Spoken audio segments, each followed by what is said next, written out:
or what is it called? Prophetess Bentley. I said, oh shit. Y'all, now I ain't against certain religions and stuff like that, because you know, that's just not me to get all deep with that type of stuff. And maybe that's the reason, because I don't get all deep with that type of stuff. I have my God, and I believe in my God, and me and my God talk probably like 10, 15 times a day. You hear me, girl? So when you tell me, and I'm with Trina, I was with Trina on this shit. When you tell me that you bringing to me in my face a prophet, really? Okay, girl. They bring Bentley the prophetess. You know, I've heard of the prophet, but they bring a prophetess out there to talk to her. And Trina's just looking like, this bitch, you can already see that she ain't with it. And I'm just like, look, Bobby looking nervous, Joy looking nervous, even the prophetess, okay, honey, is looking nervous. And I'm like, yeah, y'all got every reason to look nervous, because this is some bullshit. Okay, I was like, Trent, you better let into their ass, because this is bullshit. How you gonna tell me that God came to you about what I'm going through? So basically, you telling me that God came to you about what the fuck I'm going through to relate it to me, when I'm the one talking to God every day about every situation that I'm going through in the motherfucking day. But he told you that. Yeah, she's not going to respect that. She's my age. You know, and that's this 2020-ish type of stuff that they got going on and everything. And we already won with God. We already have our God. We already centered in our Lord Jesus Christ and our God. It ain't no prophetess and prophetess. And whoever believes, that's what you believe in, that's good. But that's just me personally. I would have been offended just like Trina. And I totally understand. Hey, everybody, it's your girl, Sassy Shantice. I'm coming back with another video. Yes, honey, back with another one, girl. But y'all, get into this episode 10 of Love and Hip Hop Miami. Did y'all watch it? I hope y'all watch it, because I ain't just gonna be sitting on here telling y'all everything that happened, girl. You got to watch the episodes, honey. But you know what? Don't even worry about it if you haven't been watching it, because yeah, it's almost over, girl. Okay, so just go ahead and keep on tuning in to my reviews if you don't watch it. So it's all good. So the episode starts off with Ace Hood. And he's in band rehearsal because he's going to do a live performance with a band. And he's just like really excited. It sounded really good. The music, the band in the back, and his rapping all together. Like it was lit. And he's there with his man Slim Diesel. And Slim Diesel is a rapper too, but it's really his friend from, you know, back when they grew up. And they're just sitting there talking about how it's going to be lit. You know, it's the first time Ace Hood is going to be doing a performance like this. And y'all, it sounds really good. And it sounded really good, you know, at the performance. But we're not going to mention a lot of performance because we got a lot to cover. So anyway, y'all, they're sitting there just talking about it and saying how family and friends are going to be there. And they're excited. So Princess has invited Sheilah and Neri over to her house, okay? And this part, I was like, oh my God, because this is the part that they show on the last episode that was coming up, girl. So yeah, here we go. So they're there, and all the three of the ladies are there. And Sheilah starts talking about Curvy Conscious, her retreat, you know, for all black women. You know, the space for black women, honey. And Neri asks her, well, what is it about? And Sheilah tells her, we make spaces for healing for black women. And Sheilah's looking like, you know, but not for you, bitch. Like, you could see it all in her disposition, her being. And I was just like, damn. And Neri's like, wait, so I'm not going? And Sheilah just, you know, cuts her off and is like, yeah, you gonna be outside taking pictures? Like, I'm like, oh, no, she didn't throw her that shade. Like, that was fucked up. And I did rewind it to see if that's what really happened. And you know they do a lot of editing, so I could be wrong, but that's what the fuck it looked like to me. Y'all drop down in the comments. Let me know if it looks like something different, because that's what it looked like to me. And so Princess is like, wait, is this for like women, period? Sheilah's like, no, it's for women who identify with being a black woman. You know, it's not nothing personal or anything, yeah, but that's just how it is. And Sheilah's like, look, I did invite other races, okay? But some of the women did tell me that they felt pressured to have other races come in, and it just wasn't creating a space for black women. They wanted a space just for us.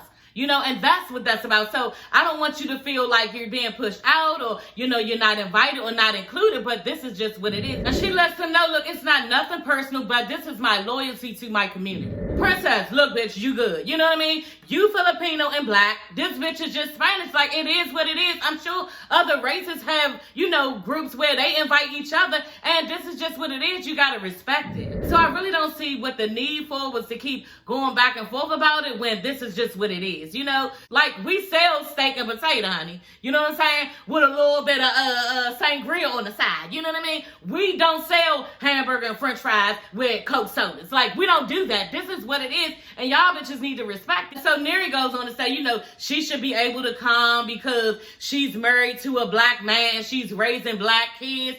Bitch, what? We not talking about no fucking kids. This shit, on top of that, this shit don't even got nothing to do with fucking kids. This has something to do with a grown damn woman trying to have some space to get her own self together. It has nothing to do with no fucking kids. That's what it seemed like too. Like, why are y'all trying to bring a whole nother angle to this shit? Like, it doesn't make sense, and bitch, it's just like one of those things where how a motherfucker want to say the N-word, but mad that they can't say it, so you gonna keep on fucking pressing the issue out. Or it's just like that child that you tell them not to date a certain motherfucker, and they do it anyway because you said not to. Donna, Miss Sassy, Shanti, Sonny. But we're not talking about that right now. Okay, girl? We are talking about the fact that y'all bitches just keep pressing this issue out and leave it alone, honey. It's not for you. You cannot go. And then on top of that, bitch, at the end of the day, if you really want to go, bitch, just lie. That's it. Look, at the end of the day, you could have told this bitch, you know what? If you real pressed, you feel me? Like, just tell this bitch that you check your lineage and everything, and you found out that your great-great-grandfather was black. You know what I mean? Like, make up some shit, but don't sit here keep arguing with a bitch about her shit because it don't got nothing to do with you. You know what I'm saying? Like, that you can't make that type of call, you or your girl. And princess, if you don't want to fucking go, don't go, bitch. It's not that fucking serious, and I'm sure Sheilah will sleep at night. It's not that damn serious. But they kept going on about it. Y'all, we'll talk about it later because they get into it again about this same fucking issue, and it was really starting to piss me off. Y'all, moving on, okay? Because I could just stay on that, and we got to get on that again later. Anyway, Amada, honey, walks in from the doctor. So she's basically telling her father, she let her father know on a sneak tip, bitch, I know you told my mother. You know, she was pressed to mention that. I was like, I know that's the fuck right. So, and he ain't even look no type of way. He was just like, okay, he looked ditzy any fucking way. So they sitting there, and she telling her mother, I had a miscarriage, you know what I'm saying? And the mother was just like, well, how could you, like, not tell me? And she was like, I didn't know. I never stopped bleeding. And the mother was like, well, why couldn't you tell me? And she was like, well, I know you glad because you didn't want me to have a baby any fucking way. And then, well, she ain't cuss at that part, but she did cuss later, girl. Told her mother, shut the fuck up. I said, ooh, girl. And her mother acted like she ain't even said. I was like, oh, I thought this bitch would be tossed out to the goddamn car at this point. And her mother ain't even say nothing. But anyway, I know you glad and you didn't want me to have this baby anyway. Her mother was like, I never meant for that to happen. You know, like, that's just not something that I wanted for you, you know, that you would lose a child. And the mother was like, you know, and it's not my fault. Also, Breck, she kept saying, it's not my fault. I'm like, damn, bitch, do you feel a little bit guilty about what have you been putting Amada through in that house about her getting pregnant by Alan because she was mad about that? So I'm just thinking her mother gave her a lot of stress and thinks that she could possibly have caused it. You know, like I told y'all, I look into stuff, so sometimes I can go, you know, a little bit too far with shit, but I was just looking at that mother like, bitch, why you keep saying that, you know, well, I didn't cause it, well, it wasn't me, you know, like stuff like that. And I'm just like, damn.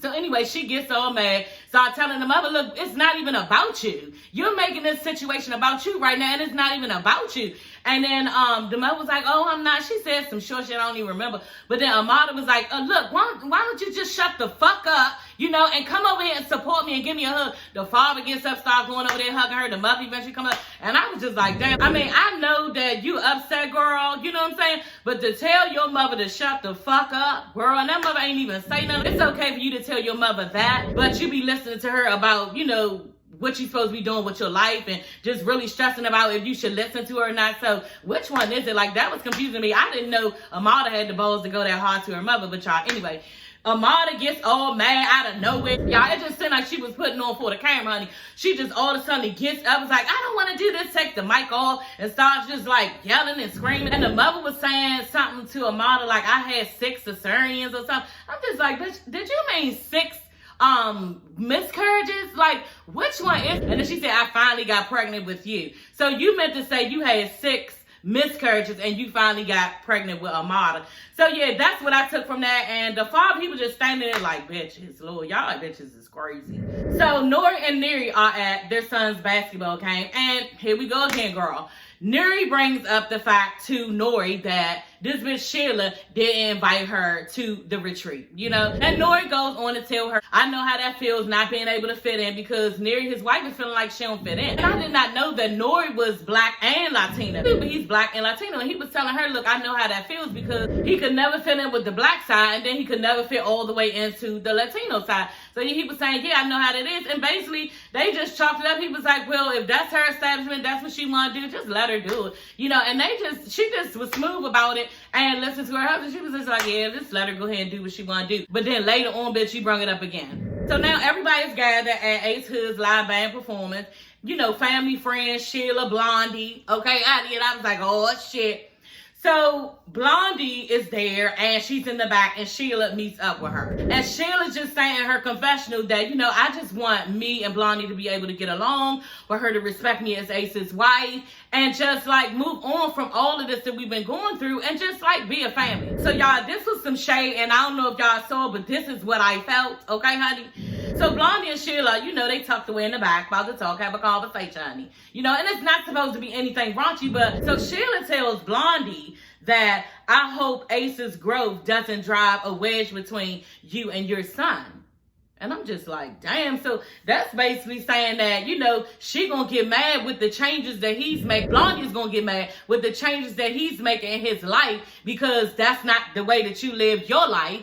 And yeah, you're gonna be mad. Blondie says, what do you mean? I was like, yeah, bitch, what did you mean, Sheilah? But I just told y'all that's what the fuck, that's how I took it. And then Sheilah lets her know, sometimes I think as far as Ace, when he met me, then it drove a wedge between the two of y'all. And Blondie didn't even say nothing. She didn't comment on it or they edited it out or something. And she just said, look, I just want Ace to be happy and I don't want to disrespect his marriage. I said, I know that's right, Blondie. Get it all the way together, honey, because this is how we're going to be a happy family. Everybody get along instead of bringing so much stress. Like, we don't need the stress. You know, everyday basis is enough stress with co-workers, your kids, your family members, people out on the street, motherfucking customer service. You hear me? Like, it's too much stress in the world to be dealing with people that we're supposed to be loving on, so just leave it the fuck alone. So Sheilah's in her confessional saying that she deserves to have happy, healthy relationships around her, and I fucking agree. Everybody does, and if you're not, you better fix that shit or move the fuck on, because yeah, you can't be having your life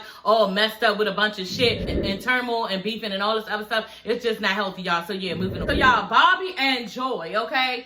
They decide to give Trina a like getaway vacation just to relax and get away, you know? And Trina is just like, at the beginning of it, when they was trying to get her, you know, to see that she need to rest, she was just like not fucking with it. Like, what are y'all trying to do? Like, I'm good. And always, like, she always been real resistant when somebody's trying to help her. But then she did turn around and was like, you know what? I do need that type of vacation for me to just cut my phone off, don't get on social media, and just like rest, you know, and leave the phone alone. So I was glad when she said that, because I was like, yeah, but that's all you got to do. And when she said that to me, I was like, damn, I should do that shit. Like, I'm going to do that shit. One weekend, I'm going to say, I told my husband the other day, I said, one weekend, we're going to go and we're going to take our phones and everything. But when we go, we're going to turn the phones off, you know, and all I'm going to pick up is him, honey, or a remote. You hear me? Or a fucking menu. That's all I'm going to pick up. And I'm not picking up no phone. I'm not looking at no social media. I'm not making no videos. I'm not doing shit. You feel me? I'm just going to be. That's what I'm going to do. And I was glad for Trina, and kudos to you, Trina. So y'all, they getting on the bus, and Bobby is all types, yeah, I got this bus for you, Trina. I knew you don't ride in just anything and all this stuff. I'm like, Lord, that is too cute, the way he got his cousin back, and he want to make sure that she good. But, and I love Bobby Lights. Like, I love Bobby Lights. But he was just like all psyched about it, y'all. And did y'all see Trina always got these fucking Marucan cup of noodles, y'all. She had them in the other episode when they was in the studio, and then she had them again getting on the bus. I'm just like, bitch, how do you keep eating fucking oodles and noodles and you don't got no goddamn stomach? I know why, because you don't got no kids. And I was hating, because I was like, you know what? I love oodles and noodles. Not just oodles and noodles, but the motherfucking hot, spicy beef kind, the Marucan kind. And Trina be eating them bitches every time. And they always got on camera eating them motherfuckers on Love and Hip Hop Miami. Yeah, y'all, I was hating on Trina when I saw her with them damn cup of noodles again, bitch. I love cup of noodles, and I just feel like they blow me up. And you just not supposed to be eating a bunch of starch. You know what I mean? So, yeah, when I saw the cup of noodles, girl, I was like, bitch, how many times you gonna keep on eating cup of noodles? Because you really not supposed to be eating cup of noodles, you know? But Trina don't got no kids. She doesn't have that stretch fat, and I guess that's what it is, but I will take it. So anyway, y'all, they are at the Keys. You know, and they're out, and it's a nice beach. It's at night, and they're sitting there eating food, and the food looks good, and they like really fucking up. And they had a nice little spread out. It was just a whole damn vibe. You know, it just made you want to go on vacation. So anyway, they like sitting around the table hinting that they got something going on. And Bobby is in his confession talking about, look, I don't know what Joy got going on, but I hope it's good. You know, because that bitch Trina, she gonna be your pissed bitch when she don't like it. You know, and Joy was just chilling. She wasn't even looking nervous or nothing at first, you know, until surprise that she had for Trina. Somebody named Pastor Bentley, or what is it called? Prophetess Bentley. I said, oh shit. Y'all, now I ain't against certain religions and stuff like that because, you know, that's just not me to get all deep with that type of stuff. And maybe that's the reason, because I don't get all deep with that type of stuff. I have my God and I believe in my God, and me and my God talk probably like 10, 15 times a day. You hear me, girl? So when you tell me, and I'm with Trina, I was with Trina on this shit. When you tell me that you bringing to me in my face a prophet, really? Okay, girl. Where they do that at? 2021. They bring Bentley the prophetess. You know, I've heard of the prophet, but they bring a prophetess out there to talk to her. And Trina's just looking like, this bitch, you can already see that she ain't with it. And I'm just like, look, Bobby looking nervous, Joy looking nervous, even the prophetess, okay, honey, is looking nervous. And I'm like, yeah, y'all got every reason to look nervous because this is some bullshit. Okay, I was like, Trina, you better let into their ass because this is bullshit. So next day, you know. So y'all, this is what the prophetess said to Trina. So the prophet told her that she was going to meet a celebrity woman that she would have to pray for. And God was going to pull her all the way out of some things and she's been going through. And God says he's going to give you peace. Trina hit it right on the nose. First of all, bitch, and that's exactly... How you gonna tell me that God came to you about what I'm going through? So basically, you telling me that God came to you about what the fuck I'm going through to relate it to me? When I'm the one talking to God every day about every situation that I'm going through in the motherfucking day. But he told you that. You hear me? I don't believe in it. Y'all, listen what Trina said. She said, I don't believe that. What makes you think you can tell me that? You can't tell me that God told you that there was no more pain for me in my life. Trina said, pain is in my life because I lost my mother. So there will always be pain. So you can't tell me that God told you that he's going to remove that from me and I'm going to be good. Don't tell me that. You know, and then she started going the fuck off. In a way, I was like, oh, shit, like, girl, you need to calm down just a little bit because, yeah, you don't want to start looking crazy, girl. Trina said, look, ain't no prophet, ain't no book, ain't no pastor is going to change the way that I feel because I no longer have my mother. She said, look, I'm not depressed, okay? I'm just in this life living without my mother. That's what that is called. I'm not depressed. Like, she started breaking them down, and I was like, oh. Then she started talking to Joy. She was like, Joy, and you wrong. Don't play with me like that. Don't bring these shenanigans to me. You are wrong for this. This is not right. And I was feeling so fucking bad for Joy. Joy was looking like a dull-ass kid. Like, I'm thinking to myself, damn, Trina, like, do you not see this bitch face? She looks really afraid and hurt. And y'all, she just kept on going to the point her brother Snoop had to jump in, and she didn't even want to hit with. She was like, look, unless you lost your mother, then don't say nothing to me about it because that is the worst pain that you will ever feel in your entire life, okay? Don't say nothing to me about it. She was like, and this is over. She got up, she walked off, and she was pissed the fuck off. Girl, that motherfucking prophet's ass was sitting there looking like, I said, yeah, girl, because you doing too much. Don't be coming telling nobody. So I don't believe in prophet. Like, and that's just me. I have my God, my Lord that I grew up with all my life. My parents took us to church. You could not even go to the go-go on Saturday to see Essence back, no fucking body, on Saturday if you did not go to church before that on Sunday. You know what I mean? So I have my own relationship with God. Then there's stuff that go on in my life. I talk to my God on my own. It ain't no motherfucking nigga or bitch that can come to me and tell me what God told them about my shit. Girl, we don't do that around these motherfucking parts. I will go to a counselor or I will go to my pastor. And that's Pastor Bishop Stallings for some type of guidance as far as something going on in my life.